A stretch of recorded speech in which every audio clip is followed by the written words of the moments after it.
अरे अंधभक्तांनो, आपल्या आई आणि आपल्या वडिलांना विचारा, एवढी निर्लज्ज सरकार तुम्ही आजपर्यंत पाहिलेली का? तर तेही तुम्हाला उत्तर देतील, की नाही पाहिलेली. आता तरी डोले उघडा अंधभक्तांनो.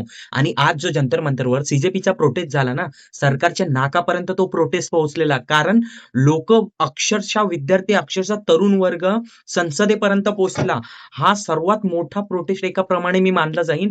आणि एवढी घाबरलेली सरकार आमच्यासारख्या तरुणांवरती, अहो किती निर्लज्जपणा आहे, की ते कोणत्याही पाकिस्तान, बांगलादेशाचे टेररिस्ट नाहीये. ते भारतीय विद्यार्थी होते. ते सतवले गेलेले विद्यार्थी होते. नीट पेपर लीक, हा पेपर लीक, तो पेपर लीक.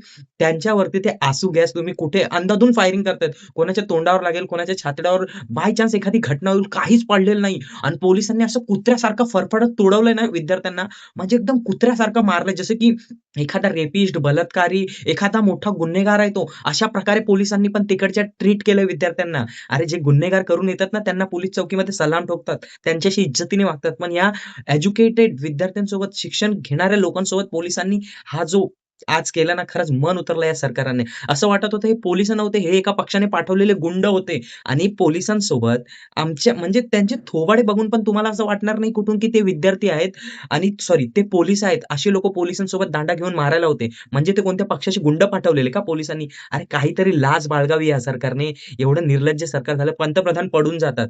संसद बंद होऊन जाते. म्हणजे आम्ही सांगायचं तरी कोणाला या समस्या आमच्या?